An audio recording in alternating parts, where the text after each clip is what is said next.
of the reasons your mind keeps thinking is because it wants certainty. It wants to know what will happen. It wants to know what people really mean. It wants to know which choice is right. It wants to know how everything will end. And in some way, this makes sense. Certainty feels safe. Certainty feels solid. Certainty feels like ground under your feet. But life rarely gives complete certainty. Most of the time, you are moving with incomplete information. You don't know what someone is really thinking. You don't know how a decision will unfold. You don't know whether the future will look the way you imagine it. And when the mind meets uncertainty, it often tries to remove it, not by accepting it, not by resting with it, but by thinking harder. It asks, what if this happens? What if that happens? What if I'm wrong? What if I miss something? What if I regret this? What if they leave? What if I fail? What if I never change? And every question creates another doorway, another possible future, another version of reality to examine, until the mind becomes less like a guide and more like a maze. Because certainty can become addictive. Not certainty itself, but the feeling of trying to reach it. The feeling that if you just think long enough, you might finally arrive at an answer. But some answers do not come from thinking. Some answers come from time. Some answers come from movement. Some answers come from experience. Some answers only become clear after you take the step. But overthinking wants clarity before movement. It wants the proof before the choice. It wants peace before the risk. It wants the ending before the beginning. And because life cannot give that, the mind keeps spinning. This is the trap. You think you are searching for the right answer, but often you are searching for a feeling. The feeling that nothing can hurt you. The feeling that you cannot be wrong. The feeling that you can avoid pain if you calculate carefully enough. But no amount of thinking can make life completely safe. No amount of analysis can remove every risk. No amount of preparation can guarantee that you will never feel pain. And this is hard because the mind does not like that. The mind wants guarantees. The mind wants proof. The mind wants a map before the journey. But sometimes the map only appears as you walk.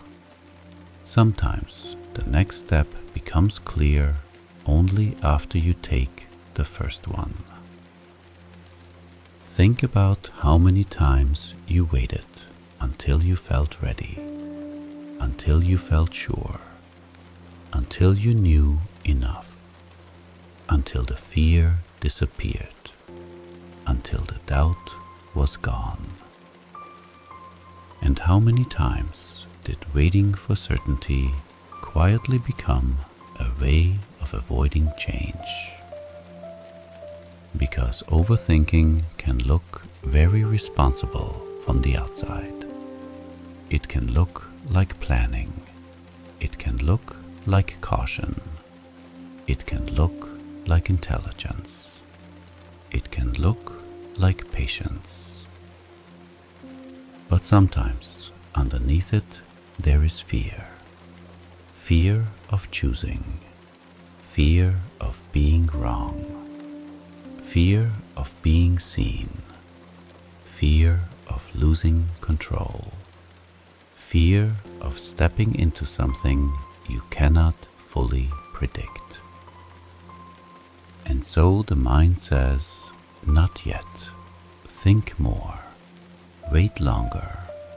Be sure first. Understand everything first. Feel ready first. But readiness is often not a feeling that arrives before action. Sometimes readiness is built through action. You don't always feel ready and then move. Sometimes you move and then slowly become ready.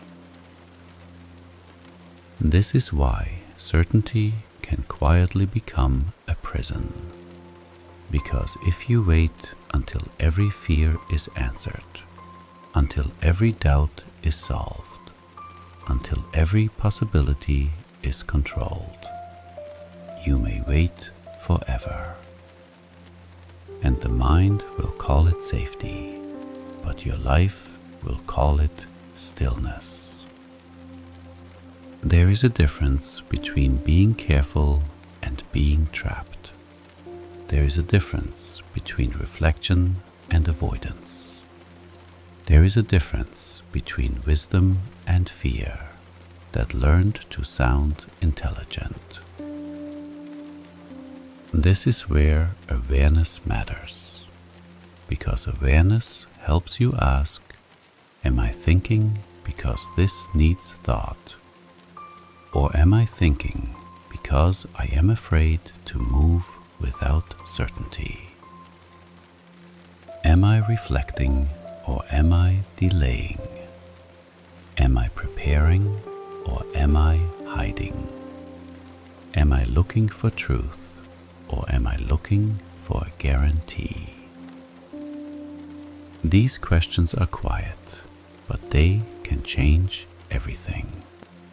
Because once you notice that your mind is not only looking for answers, but looking for safety, you begin to understand it differently. You stop hating your mind for being loud. You stop judging yourself for thinking too much, and you start seeing the fear beneath the thinking. And when you see the fear, you can meet it more gently. Not by obeying it, not by letting it run your life, but by understanding why it is there. Because the part of you that wants certainty is not stupid. It is not weak. It is not broken. It is trying to protect you. It remembers moments when uncertainty hurt. It remembers mistakes. It remembers embarrassment. It remembers rejection. It remembers loss. And it says, never again. So it tries to think ahead. It tries to prevent everything. It tries to control every possibility. It tries to make sure you never feel that pain again. But a life built around avoiding pain can become very small, very careful, very still. And sometimes the mind protects you from pain by also protecting you from life. This is why letting go of certainty does not mean being careless. It does not mean making reckless choices. It does not mean ignoring consequences. It means understanding that perfect certainty is not required for the next step. You can move with uncertainty. You can choose with uncertainty. You can speak with uncertainty. You can begin with uncertainty.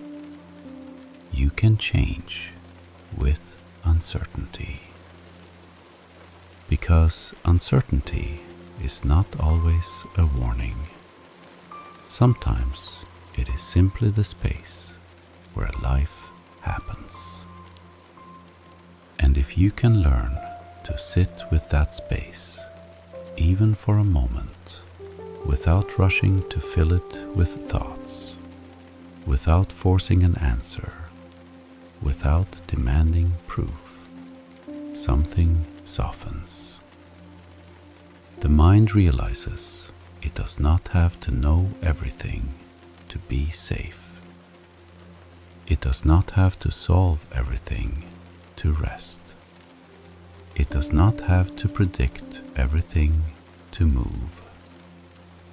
And that realization does not silence the mind immediately, but it loosens the need to control. The question may still come, what if? The fear may still rise. The doubt may still whisper. But now you can respond differently.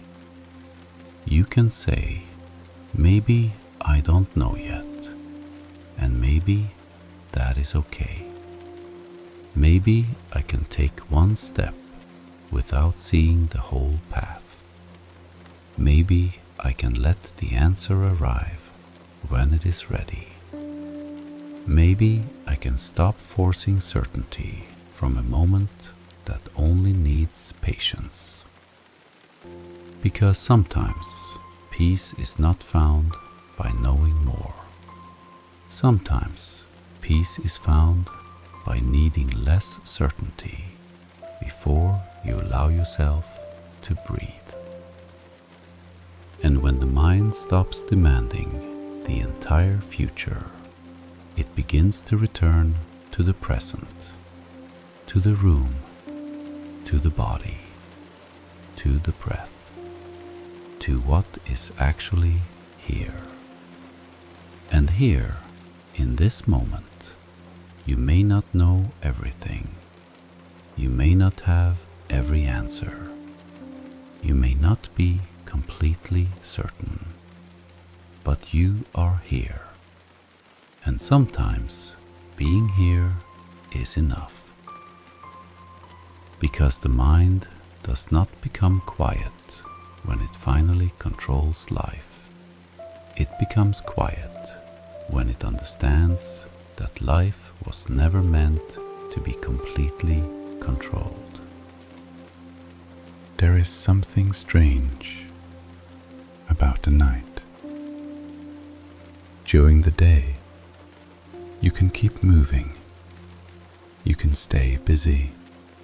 You can answer messages, open screens, solve small problems, talk to people, finish tasks, distract yourself without even noticing. But at night, everything slows down. The room becomes quiet. The world becomes softer. There is less noise outside you, and suddenly there is more noise inside you. This is why many people feel that their mind gets louder at night. But maybe the mind is not getting louder. Maybe you are finally quiet enough to hear it. During the day, your attention is pulled in many directions. One moment you are thinking about work, then your phone lights up, then someone speaks, then something needs to be done, then another screen appears, then another thought comes, then another task begins, and all of this movement keeps you away from what is underneath. But when the day ends and the distractions fade, the mind begins to show you what was waiting there. The worry you pushed away, the emotion you didn't have time to feel, the question you avoided, the memory you didn't want to touch, the decision you kept delaying. And because it all arrives at once, it feels overwhelming. But it was not created by the night. The night only made space for it to appear. This is why silence can feel uncomfortable. Not because silence is dangerous, but because silence removes the things you were using to avoid yourself. And when there is nothing left to distract you, the mind turns inward, and sometimes what it finds there feels too loud. You may lie in bed, tired in your body, but awake in your thoughts. The lights are off, your eyes are closed, but inside everything is moving. One thought opens another. One memory leads to a question. One question leads to a fear. One fear leads to a future that hasn't happened. And suddenly you are not resting. You are traveling through your own mind. Maybe you replay something someone said. Maybe you wonder if you sounded strange. Maybe you think about what you need to do tomorrow. Maybe you remember something you should have done differently. Maybe your mind brings up a version of yourself you are still trying to understand. And the more you try to stop thinking, the more frustrated you become, because now you are not only thinking, you are thinking about why you are thinking.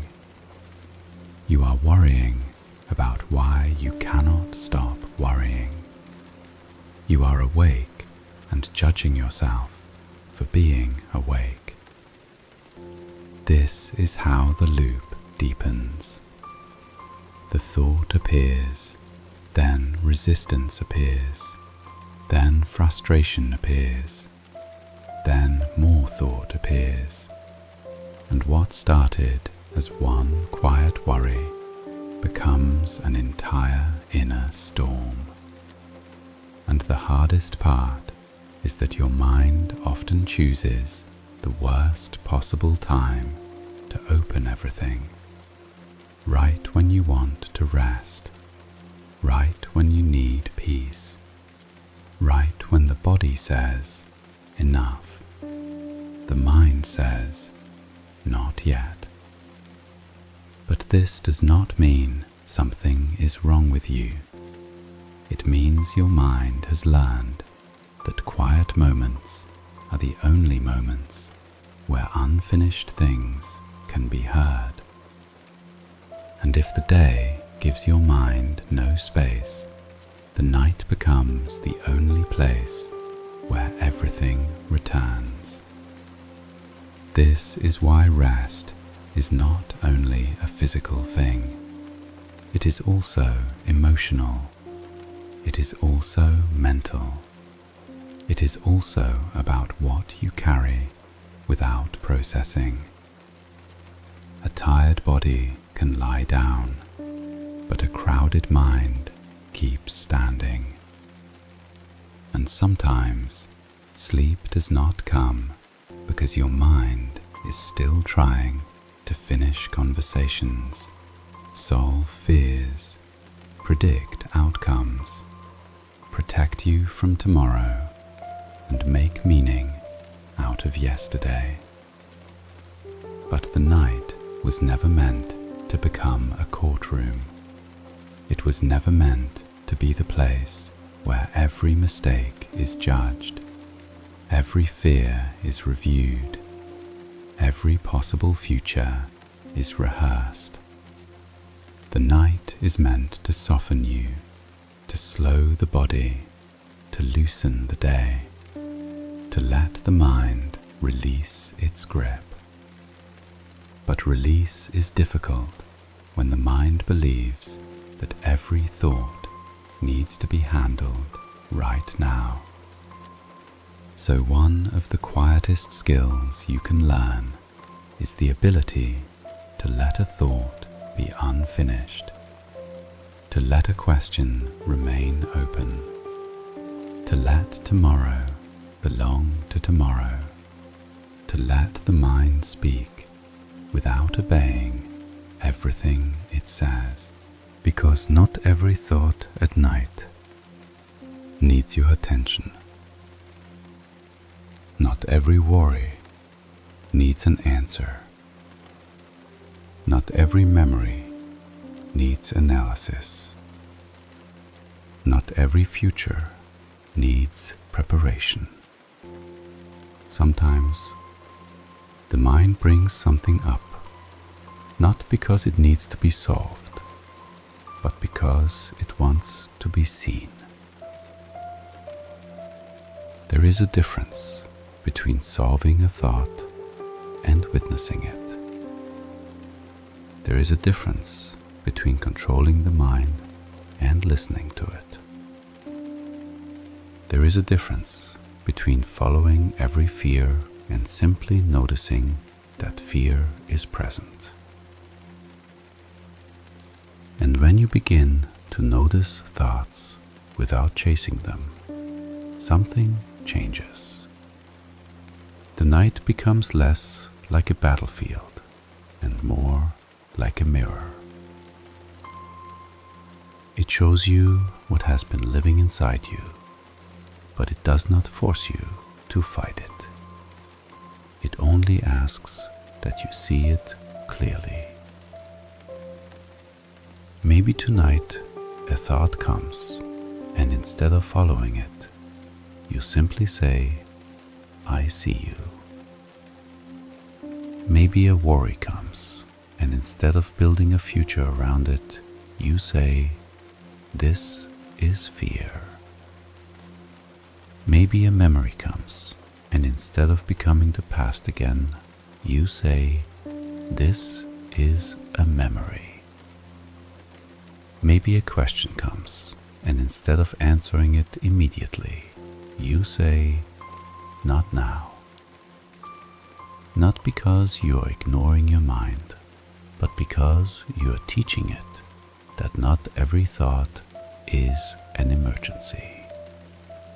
This is how the mind begins to trust rest again, not by being forced into silence, but by being shown that it is safe to stop solving. Because sometimes the mind stays loud, not because it wants noise, but because it does not believe it is allowed to let go. And letting go does not mean forgetting it, does not mean avoiding it. does not mean pretending nothing matters. Letting go means choosing not to carry everything at once. It means understanding that some thoughts can wait, some fears can soften, some answers can arrive later. Some emotions can be felt without becoming your whole world. And maybe this is why the night can become a teacher. Because when everything is quiet, you finally notice how much noise you have been carrying. Not to punish yourself, not to judge yourself, not to fix everything immediately, but simply to see. And seeing is often the beginning of release. So if your mind gets loud at night, try not to hate it. Try not to fight it immediately. Try not to treat it as proof that something is wrong with you. Maybe your mind is not attacking you. Maybe it is showing you what still needs kindness, what still needs space, what still needs understanding, what still needs time. And instead of asking, how do I stop thinking? You might gently ask, what is my mind trying to protect me from? What have I not given space to today? What am I carrying that I never put down? And then, without forcing an answer, you can return to the body, to the breath, to the room, to the sound of rain, to the feeling of being here. Because the present moment may not answer every question, but it can remind you that you do not have to live inside every question. You can let the thought pass. You can let the worry loosen. You can let the night be night again. And slowly, as the mind realizes that it does not need to solve everything before you rest, the noise begins to soften. Not all at once, not perfectly, but enough for peace to enter quietly. Overthinking is rarely just one thought. It is usually a loop, a quiet cycle that begins with one small question and slowly becomes an entire world. It may start with something simple. What if I made a mistake? What if they misunderstood me? What if I fail? What if this never changes? And at first, the thought feels manageable. It feels like something you can look at, understand, solve, and then put down. But then another thought appears, and another, until you are no longer thinking about one thing, you are inside a chain of thoughts. One worry connects to another worry. One possibility opens another possibility. One memory creates another question. One question creates another fear. And before you know it, your mind is no longer looking for clarity. It is feeding the loop. This is why overthinking can feel so exhausting, because the mind is moving but not arriving. It is working but not resolving. It is searching but not finding rest. And the strange thing is, the loop often feels useful, because every new thought feels like progress.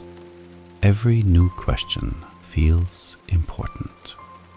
Every possible outcome feels like something you need to consider. But if you look closely, the loop is not taking you forward. It is bringing you back to the same place, the same fear, the same uncertainty, the same need for reassurance. This is how the mind traps itself, not through one big fear, but through repetition, again and again and again. And repetition creates familiarity, and familiarity creates belief, and belief creates emotion, and emotion pulls you deeper into the thought. So a thought that was once small begins to feel larger, not because it became more true, but because you kept returning to it. This is why the same worry can feel stronger at night, why the same doubt can feel heavier after you repeat it enough times, why the same imagined future can begin to feel inevitable. Your mind thinks, if I keep going, maybe I will finally solve this. Maybe I will finally feel safe. Maybe I will finally find the answer. But sometimes the loop does not exist to give you an answer. It exists to keep you inside the search. Because searching can feel safer than accepting uncertainty. Questioning can feel safer than choosing. Replaying can feel safer than letting go. Worrying can feel safer than trusting. And this is why the loop continues. Not because it is helpful, but because it gives the mind something to do, something to hold, something to repeat, something that feels like control. But control without peace is not clarity. It is tension. It is the mind gripping itself. And when the mind grips too tightly, it loses its softness. It loses perspective. It loses the ability to simply be here. Everything becomes something to solve. Every feeling becomes something to explain. Every silence becomes something to fill. Every uncertainty becomes something to fear. And over time, you may forget what quiet even feels like, because your mind becomes used to movement, used to analysis, used to noise, used to searching, used to the feeling that something is always unresolved. This is the hidden cost of mental loops. They do not only take your time, they train your mind to distrust stillness. Because when stillness appears, the mind says, something is missing. There must be something to think about. There must be something to prepare for. There must be something I haven't solved yet. And so even peace begins to feel unfamiliar. Even rest begins to feel unsafe. Even silence begins to feel suspicious. This is why people sometimes feel anxious when nothing is happening. Not because anything is wrong, but because the nervous system has become used to being alert. The body is quiet, but the mind is scanning, looking for a problem, looking for danger, looking for the next thing to worry about. And if it cannot find one, it may create one. A future problem, an old regret, a small detail, a possible mistake, a conversation that probably meant nothing. But the loop gives it meaning. The loop says, look again, think again, check again, prepare again, protect yourself. And every time you obey that loop, it becomes a little stronger, not because you are weak, but because the mind learns that repetition is the way you respond to discomfort. So the next time discomfort appears, the mind does what it knows. It repeats, it analyzes, it searches, it circles. And this is where awareness becomes powerful, because the loop cannot be interrupted by force alone. You cannot simply shout, "Stop thinking," and expect the mind to obey. The mind usually resists force. It becomes louder, tighter, more urgent, because now it feels attacked. But awareness does something different. Awareness does not attack the loop. It sees it. It notices. This is the beginning. This is the question. This is the fear. This is the familiar path. This is where I usually follow it. And the moment you see the loop as a loop, something changes.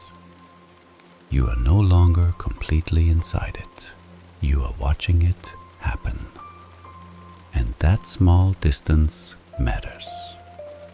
Because when you can see a pattern, you are not fully controlled by the pattern.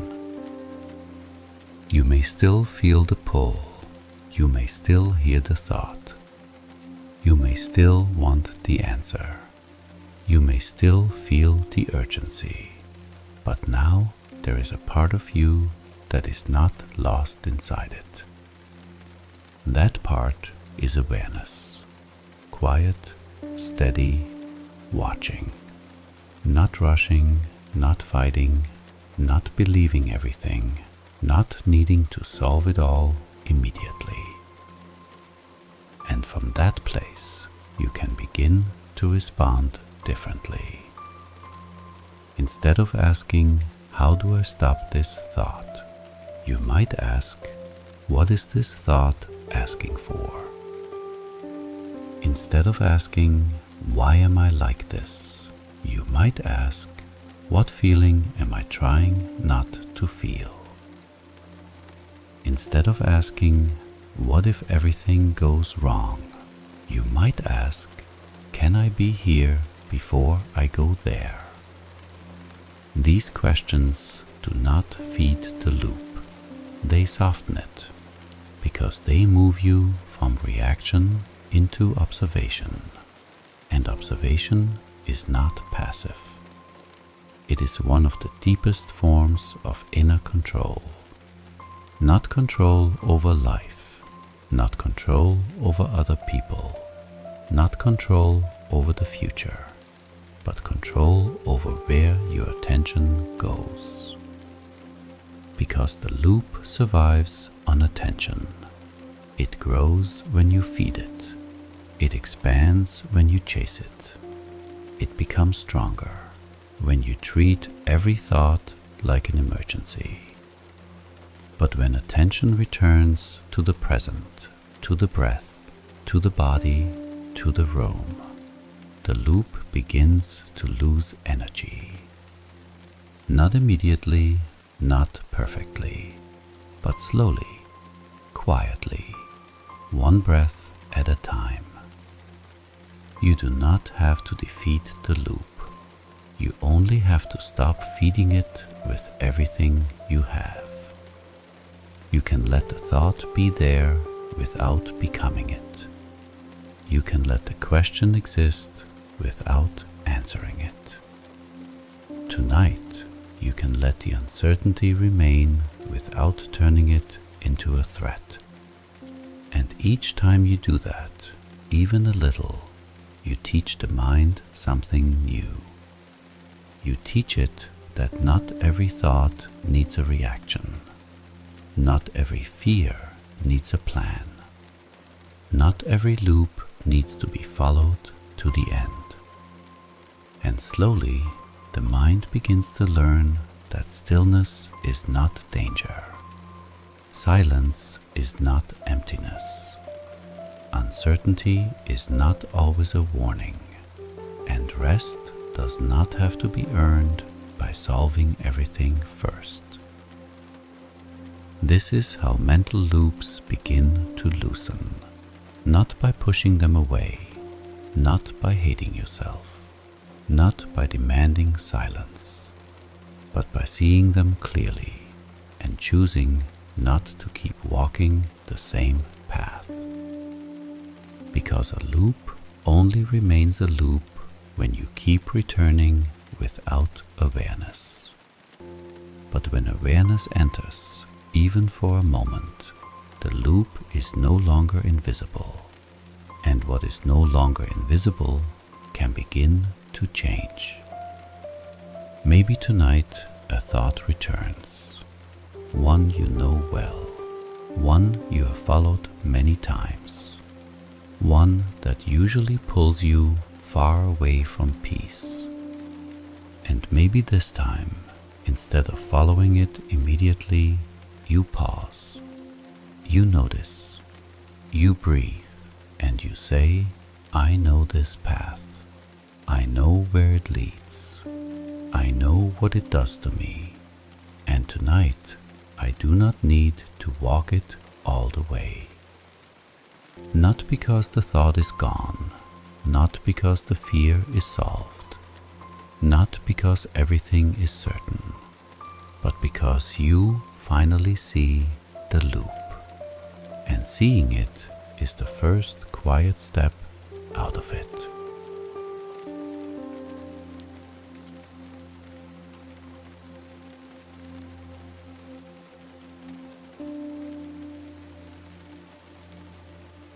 Maybe the goal was never to stop thinking completely. Maybe the goal is not to have a perfectly silent mind, because the mind will think, it will remember, it will imagine, it will question, it will try to protect you. That is what the mind does. But peace does not always come from having no thoughts. Sometimes peace comes from changing your relationship with thought,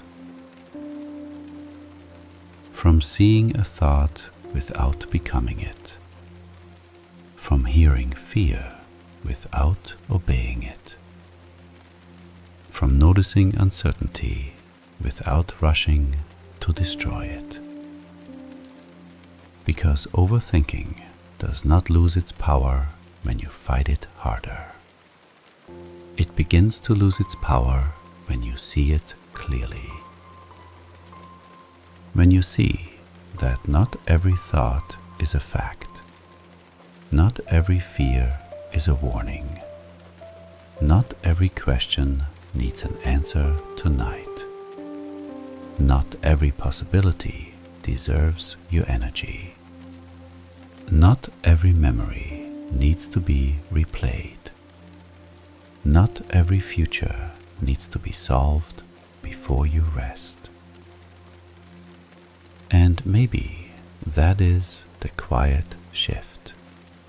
Not forcing silence, not forcing calm, not forcing control, but slowly learning to stop treating every movement of the mind like an emergency. Because your mind can speak without being followed. Your thoughts can appear without becoming truth. Your fears can rise without becoming instructions. Your questions can remain open without meaning. You are unsafe.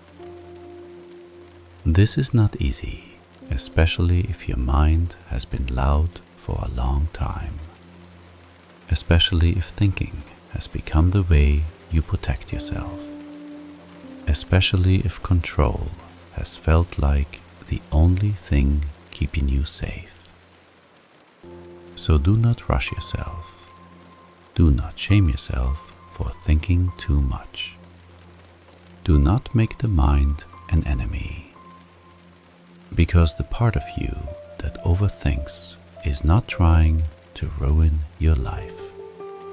It is trying to prevent pain. It is trying to prepare you. It is trying to understand. It is trying to keep you safe. It may be exhausted.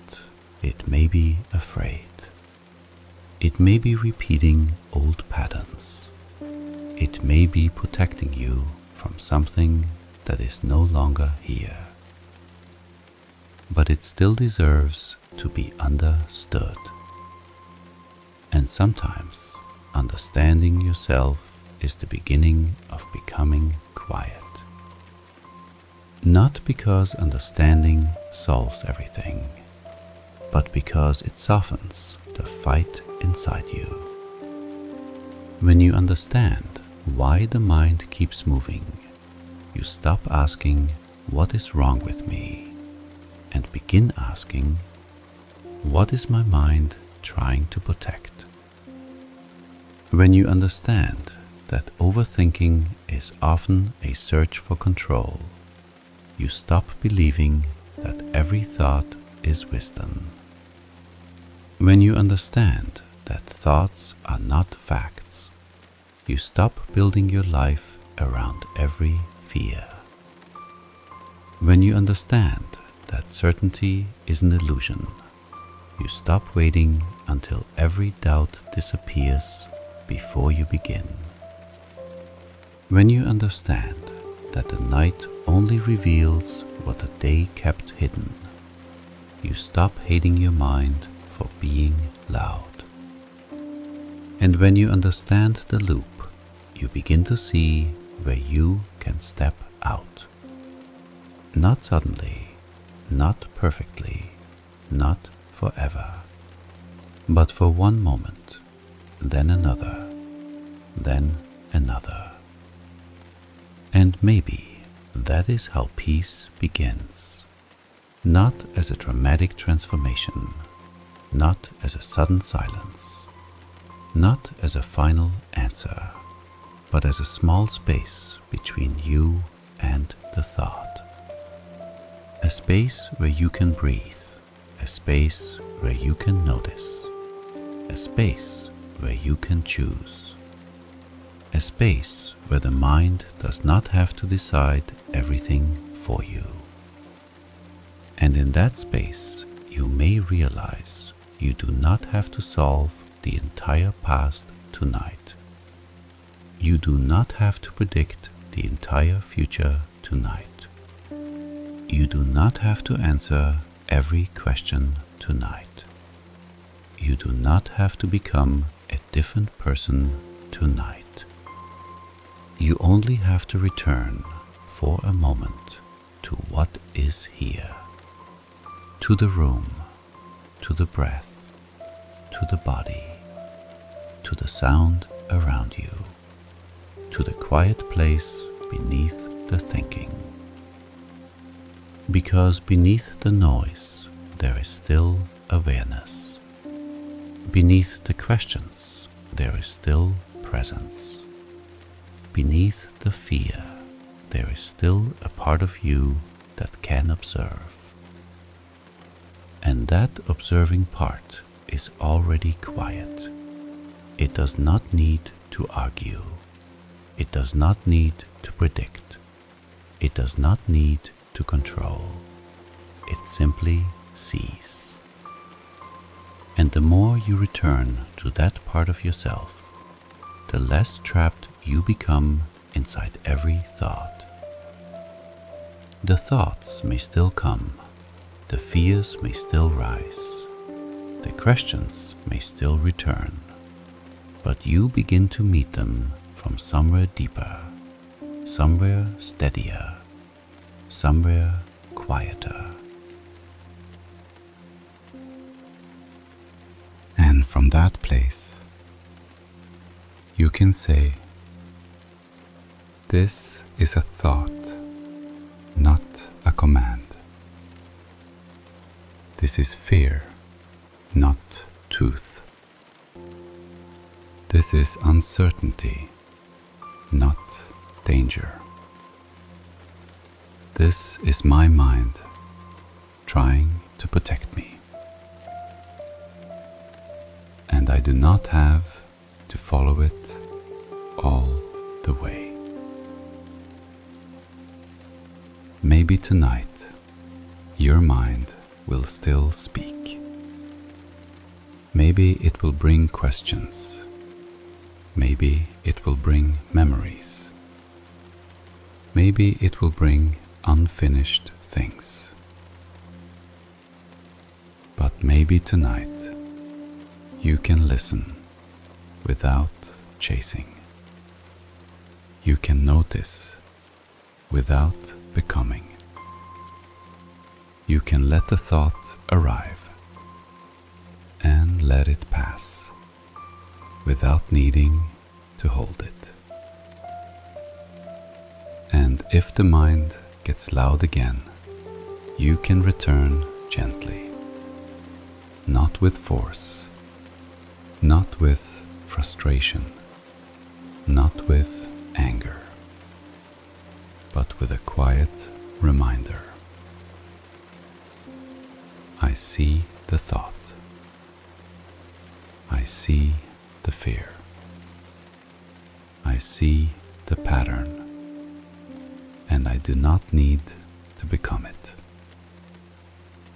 This is quiet mind, a place to slow down and see clearly, not to escape your thoughts, not to fight your mind, not to force silence, but to understand what is happening inside you, to see the thought before it carries you away, to see the fear before it becomes your reality, to see the pattern before it becomes your life.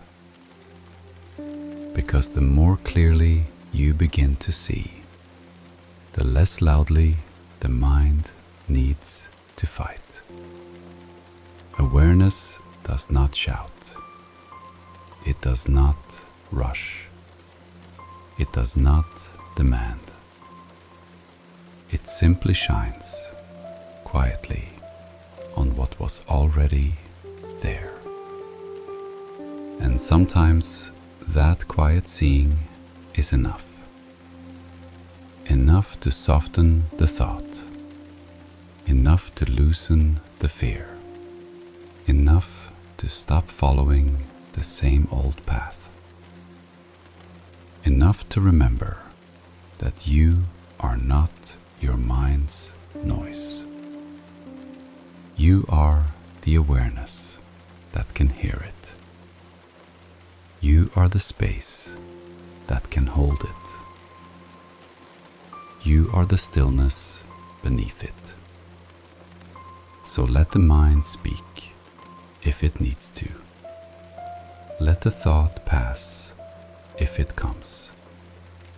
Let the question remain open if there is no answer yet. You do not have to finish everything tonight. You do not have to understand everything tonight. You do not have to fix everything tonight. Just return to the breath. Return to the body. Return to the quiet. And if another thought appears, you can simply notice there it is and let it move on. Again and again, as gently as you can, because the mind becomes quiet not when it is forced, but when it finally feels safe enough to let go. And maybe for tonight, that is enough. Quiet the mind. Understand yourself. Quiet mind.